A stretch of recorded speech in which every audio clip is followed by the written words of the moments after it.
Matrices के volume 10 में हम लोग आज मिसलेनियस एक्सरसाइज पढ़ेंगे। Miscellaneous exercise on chapter 3rd, let A equal to 0 1 0 0 is a square matrix so that AI plus B A whole raised n equal to A raised n I plus n A raised n minus 1 BA where I is a identity matrix of order 2 and n belongs to natural number. तो यहाँ पे A matrix given है और हमें proof करना है, so that करना है कि AI plus BA whole raised n इसके इक्वल है। तो प्रूफ करने के लिए सबसे पहले A को राइट कर लीजिए और A स्क्वायर निकाल लीजिए। A स्क्वायर का मतलब A इंटू A, एक मैट्रिक्स दिस, और फिर A मैट्रिक्स लिख के हमने दोनों का इंटू किया। जब 0 1 का मल्टीप्लाई 0 0 होगा तो 0 प्लस 0, फिर 0 1 का मल्टीप्लाई 1 0 में हमने किया, 0 मल्टीप्लाई विद 1 0, 1 मल्टीप्लाई विद 0 0। तो इस तरह से A स्क्वायर की वैल्यू 0 0 0 0 इस तरह से आ जाएगी। A स्क्वायर किसके इक्वल हुआ? 0 मैट्रिक्स के। अब हमें नीचे सो दैट क्या करना है? सो दैट हमने आपको बताया था AI BA, तो इसको इंडक्शन की हेल्प से प्रूफ करेंगे। 11th स्टैंडर्ड में आपको मैंने इंडक्शन पढ़ाया था, PMI। Let PN this equal to this be a given statement. इस पूरे को हमने PN लेट कर लिया for n equal to 1। n equal to 1 के लिए अब हम n की प्लेस पे क्या वैल्यू पुट कर देंगे? 1। तो अगर मैं 1 लेफ्ट हैंड और राइट हैंड पुट करता हूँ, यहाँ 1 पुट करूँगा, a की पावर 1 माइनस 1, 1 माइनस 1 क्या हो जाएगा? 0। ठीक है, BA, बाकी चीज़ें सेम रहेंगी। तो अब देखेंगे कि लेफ्ट हैंड और राइट हैंड कैसे आ जाएंगे equal, which is 2। Assume that PN is 2 for some positive integer k। अब AI plus BA whole raised k equal to A raised k I plus k A raised k minus 1 BA। Equation first. We shall now prove that PK plus 1 is true.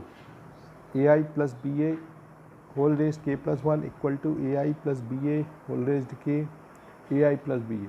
अब into करते हैं, into करेंगे अगर हम इसका, हमने फिर इन दोनों को राइट कर लिया, ठीक है। और यहाँ पे इसकी वैल्यू इक्वेशन फर्स्ट से AI plus BA raised k की वैल्यू क्या थी? A raised k I plus k A raised k minus 1 BA, ये इक्वेशन फर्स्ट थी। तो ये वैल्यू, इसकी वैल्यू इक्वेशन फर्स्ट से हमने ये राइट कर दिया। अब दोनों का प्रोडक्ट किया, A रेज्ड k I का जब मैं इसमें प्रोडक्ट करूँगा तो A रेज्ड k प्लस 1 और I इंटू I क्या हो जाएगा? I square. फिर A रेज्ड k का इसमें इंटू करूँगा तो A रेज्ड I और ये BA और इंक्लूड हो जाएगा। अब मैं इसके बाद इसका मल्टीप्लाई करने वाला हूँ। जब इसका मल्टीप्लाई यहाँ करेंगे तो k का k ऐसे ही लिख देंगे, A की पावर k माइनस 1 और प्लस 1 और I, वो मैंने राइट कर दिया, ठीक है। अब नेक्स्ट इसका मल्टीप्लाई फिर मैं इसमें करूँगा, इसका मल्टीप्लाई इसमें करूँगा तो आ जाएगा k A की पावर k माइनस 1 और B स्क्वायर A स्क्वायर। अब A स्क्वायर की वैल्यू क्या थी? 0। तो 0 थी तो उसकी वैल्यू भी क्या हो जाएगी? 0। ये 3 टर्म रह जाएंगे। इन 3 टर्मों में प्लस 1 मैंने पहले लिख लिया, माइनस 1, ये वैसे दोनों कट जाएंगे तो ये आ जाएगा, ठीक है। अब इन दोनों से अगर मैं कॉमन लूँ तो A raised k BA I common, यहाँ बचेगा 1, यहाँ k। I Q equal to I square equal to I होता है, तो इस आई स्क्वायर को मैं क्या लिख सकता हूँ? आई, ठीक है। अब यहाँ तक आ गए। इस टर्म के बाद हम लोग क्या करेंगे? यहाँ k में 1 ऐड कर लें, 1 माइनस कर लें। तो अब जो वैल्यू निकल के आई वो देखो, n की प्लेस पे सब जगह क्या आ गया? k plus 1। Thus PK plus 1 is 2 whenever PK is 2, hence by PMI PN is 2 for all n belongs to natural number. Next हम देखेंगे सेकेंड क्वेश्चन। सेकेंड क्वेश्चन भी PMI से होगा। If A equal to 1 1 1, A raised n equal to 3 raised n minus 1, 3 raised n minus 1, 3 raised n minus 1, ठीक है। Late PN be the given statement and PN A raised n equal to this for n equal to 1। n equal to 1 के लिए अगर मैं करता हूँ तो n की प्लेस पे सब जगह 1 पुट कर दूंगा, तो 3 की पावर क्या आ जाएगी? 1 माइनस 1 0 0, 3 की पावर 0 की वैल्यू मतलब 1 1 1। तो ये 1 1 1 किसकी वैल्यू थी? A की, तो A equal to A which is 2। Assume that PN is 2 for some positive integer k। अब मैं n की प्लेस पे क्या रख दूंगा? k, और इक्वेशन कौन सी बना दूंगा? First. We shall now prove that PK plus 1 is 2। अब हमें PK प्लस 1 को प्रूफ करना है, तो A की पावर क्या हो जाएगी? k plus 1। तो A की पावर k प्लस 1 को क्या लिख सकते हैं? A की पावर k डॉट A की पावर k की वैल्यू इक्वेशन फर्स्ट से पुट कर देंगे, जो कि हम लोगों ने निकाली थी, जो क्या आई थी? 3 की पावर k माइनस 1, 3 की पावर k माइनस 1 ये, और ए मतलब 1 1 1। अब इन दोनों को इंटू करो, फर्स्ट रो का जब फर्स्ट कॉलम में मल्टीप्लाई करेंगे तो आएगी 3 की पावर k माइनस 1 प्लस 3 की पावर k माइनस 1 प्लस 3 की पावर k 1। अब फर्स्ट रो का सेकेंड में मल्टीप्लाई करें तब भी यही आएगा, यहाँ भी करेंगे तब भी यही आएगा। तो इस तरह से इसके सारे टर्म्स आ जाएंगे। अब इन टर्मों को अगर मैं ऐड करूँ 3 की पावर k माइनस 1 प्लस 3 की पावर k माइनस 1, तो अगर एक चीज़ कोई 3 टाइम्स हो तो 3 इंटू 3 की पावर k माइनस 1, तो ये सभी 3 इंटू 3 की पावर k माइनस 1। अब यहाँ 3 अगर लिखा है तो उसकी पावर कितनी है 1, 1 प्लस k माइनस 1, तो 3 की power 1 plus k minus 1, 1 plus k minus 1। इसको मैं ऐसे लिख लेता हूँ 3 की पावर k प्लस 1 माइनस 1, 3 की पावर k प्लस 1 माइनस 1 लिख लिया। तो इस तरह से हम लोगों को ये आंसर आ जाएगा। हमें आंसर अपना इसी तरह का लाना था कि n की प्लेस पे k प्लस 1 लाना था, 10 pk plus 1 is 2 whenever pk is 2, hence by pmi pn is 2 for all n belongs to natural number। Next sum, third question इसी तरह से है, आप कर लीजिएगा। फोर्थ मैं बता रहा हूँ आपको। फोर्थ में क्या प्रूफ करना है कि ए और बी अगर सिमेट्रिक मैट्रिक्स हैं, अगर सिमेट्रिक मैट्रिक्स हैं तो ए डैश की वैल्यू ए होगी, बी डैश की value B. Equation first second हमने ले ली। अब हमें प्रूफ करना है कि A B minus B A is skew symmetric. तो A B minus B A कैसा आएगा स्क्यू सिमेट्रिक, तो इसका डैश निकाल के देखते हैं। अगर इसका डैश माइनस के इक्वल आ गया, क्योंकि अगर स्क्यू सिमेट्रिक मैट्रिक्स होती है तो A dash equal to minus ए होता है, तो अगर ऐसा होता है तो वो स्क्यू सिमेट्रिक होगा। तो ए बी माइनस बी ए का हमने डैश निकाला, क्या होगा फर्स्ट पे प्रॉपर्टी के along A B dash minus B A dash. ठीक है, मैंने ट्रांसपोज की प्रॉपर्टीज़ लिखाई थी, वहाँ देखना आप। तो अगर इसको हम लोग ओपन करते हैं तो आ जाएगा B dash A dash, A B whole dash की प्रॉपर्टी थी बी डैश ए डैश, और इसको करेंगे तो ए डैश बी डैश। अब ए डैश किसके इक्वल है ए के, और बी डैश किसके इक्वल है बी के, मैंने रख दिया। यहाँ भी बी डैश की वैल्यू बी ए।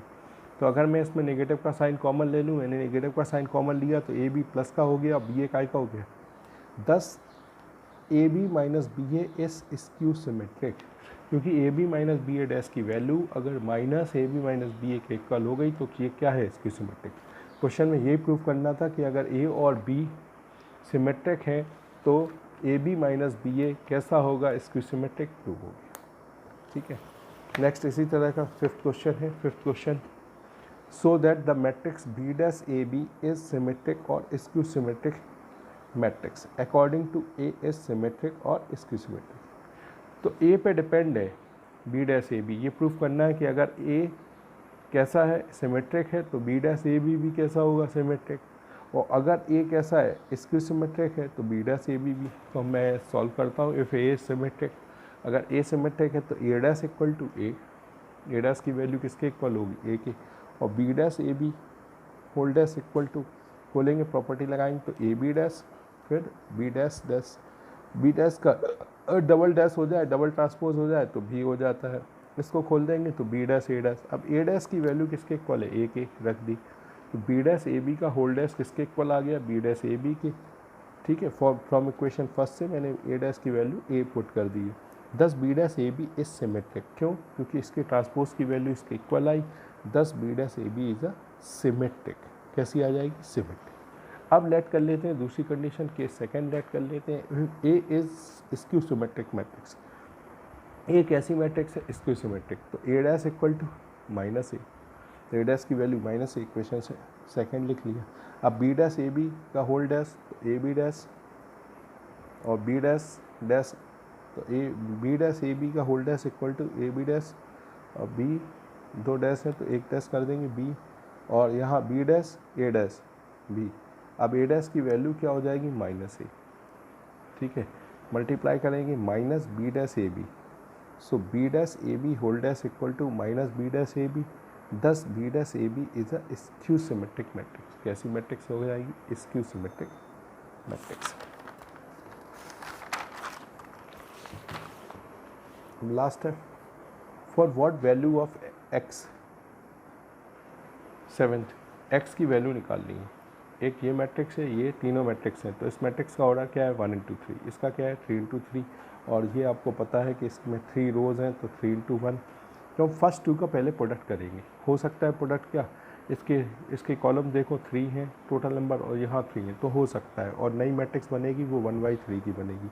तो अब मैं फर्स्ट रो का मल्टीप्लाई फर्स्ट कॉलम में करता हूँ, 1 1 जा 1, 2 1 जा 2, 2 2 जा 4, और 1 इंटू 1, फिर 1 into 2, 2 into 0, 1 into zero, 1 into zero, 2 into 1 और 1 इंटू 2।